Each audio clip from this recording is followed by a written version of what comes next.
we have a firefighter here. This is Mike. You've been a firefighter paramedic for 8 years or so, right? Correct. Today, you are Hurricane Mike. Sounds good. And you're going to give this roof a good pop, okay? Let's do it.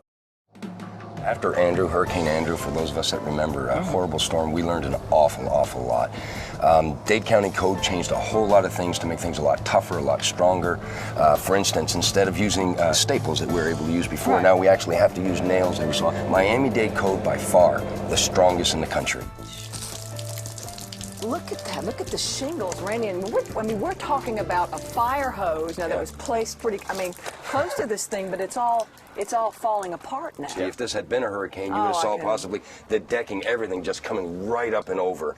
But I mean, once it starts, you can see once your shingles or your barrel tiles, whatever it is, comes off, you're in trouble. Gone. I mean, I can and you can see the gaps up there that we talked about earlier about where the water is going to start soaking through this house, and it's just going to. We're assuming it's still raining, and it's going to continue to soak through. Right.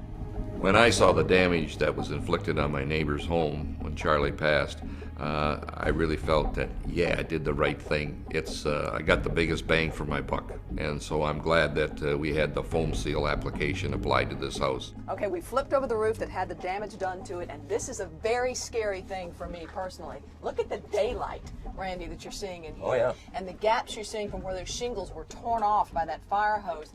Can only imagine the water that's going to continue to pour through that into my home. And you know, Chrissy, this could be the baby's room. It could be the living room, the garage. I mean, the things I've seen, just Hurricane Charlie alone, I saw hundreds of roofs start.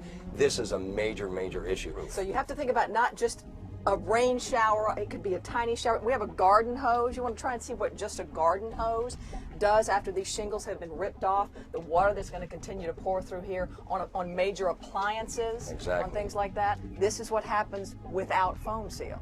Right, this is, we've got the garden hose running, sprinkling on the back. Look at that. You can see the water coming through there, and that's just with a simple garden hose. No rain in the summer showers in Florida is very big. Yeah, we're going to get rain in the summertime, and it's just going to keep pouring through like that, damaging all kinds of priceless things. I think this is very clear. The point that we've made here, once those shingles come off and you've got those gaps exposed, without foam seal, you've got a problem.